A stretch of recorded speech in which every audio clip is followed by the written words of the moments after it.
கொதிச்சு அப்படியே இறக்கிட்டு தவாக்கல் பாரதி தவாக்கலை வச்சு திரும்பவும் மசாலா எடுத்து மேலே வச்சு தான் கறி சேர்க்கணும். அப்போ தான் ஸ்லோ ஃப்ளேமில் கொதிக்கும் போது கறி உடையாமல் கறி ஜூஸு இறங்கி கிடைக்கும். வட்டாவை தூக்கி வைங்க. தவாக்கல் வச்ச பிறகு நீங்கள் இந்த மசாலா வட்டாவை வச்சு கறி சேர்த்திங்கன்னா கண்டிப்பாக கறி உடையாமல் நல்ல ஜூஸ்னஸ் இறங்கி ரைஸில் பிரியாணி டேஸ்ட்டு சூப்பராக கிடைக்கும். தென்காசிலேருந்து வந்து நேற்று ஒரு வீடியோ எடுத்து காலைல போட்டோம், செம்மையாக போயிட்டு இருக்கு. சரியாண்ணா? இன்னொரு கேள்வி கேட்டீங்கண்ணா, இந்த தவாக்கலுக்குன்னு ஒரு ப்ராசஸ் இருக்குண்ணா. நம்ம தவாக்கல்ல வச்சிட்ட பிறகு நமக்கு தவாக்கல்ல இருந்து அந்த கொதி வரப்போகுதுண்ணா.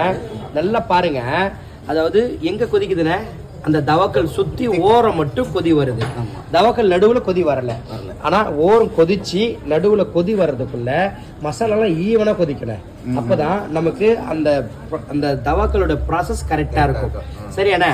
நல்லா பாருங்கண்ணா, தவாக்கல் வச்சாச்சு, கொதி வந்துருச்சு. ஆனா கரெக்டா ரவுண்டா கொதிக்குதான்னு பாக்கலாம்ண்ணா. பாருங்கண்ணா, கரெக்டா ரவுண்டா கொதிக்குதா?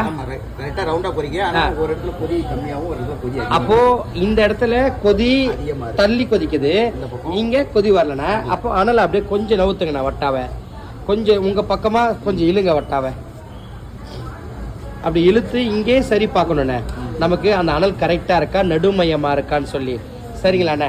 இப்படி தள்ளும் போது இப்போ திரும்பவும் நமக்கு எல்லா இடமும் ரவுண்டாக வந்துடும். ஆனால் இங்கே இன்னும் நடுவில் கொதி வரல, ஆனால் ஓரத்தில் கொதிக்குது. இங்கே கொதி வர்றதுக்குள்ள அங்கே அதனால் அந்த ஹீட் அதிகமாகிடுண்ணே.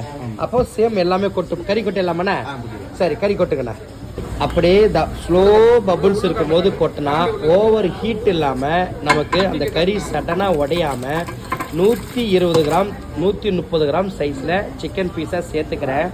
இந்த வாண்டடா, அதாவது வற்புறுத்தி அதை கொதிக்க வச்சு வேக வைக்காம அதுவா ஸ்லோவா கொதிச்சு அந்த எசன்ஸ் இறங்கி நமக்கு வெந்துச்சுன்னா கறியும் உடையாது, அந்த எசன்ஸும் கிடைக்கும், நமக்கு கறி நல்லா ஜூஸியா கிடைக்கணும். சரியாண்ணா? நம்ம பார்க்கலாம்ண்ணா இன்னைக்கு?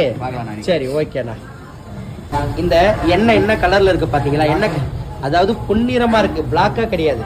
எண்ணெயோட லைட் பொன்னிறமா இருக்கு. இப்போ நம்ம ஸ்லோவா கறியை சேர்த்து கொதிச்சு எசன்ஸ், அந்த ஃபேக்ட் எசன்ஸ் வந்த உடனே அதே ஆயில் அள்ளி காமிக்கிற பாருங்க. சரியா? முன்னாடி அந்த ஆயில் பொன்னிறமா காமிச்சேன், இப்போ ஃபேக்ட் இறங்கிடுச்சு, நல்லா ஸ்லோவா கொதிச்சு. இப்போ அள்ளி காமிக்கிட்டோமாண்ணா? இப்படி அள்ளும் போது எப்படின்னா இருக்கு, அப்படியே கருப்பா பியூரா இருக்கு, அந்த பொன்னிறமா இல்ல. சரியாண்ணா? அப்ப இன்னும் இறங்கி இருக்கு, அதோட கொழுப்பு, கறியில இருக்க கொழுப்பு இறங்கி இருக்கு, அதோட ஃபேக்ட் எசன்ஸ் எல்லாம் நமக்கு இறங்கி இருக்கு. அப்போ கறியை விட ரைஸ் நமக்கு நல்லா டேஸ்ட் கிடைக்கலன்னா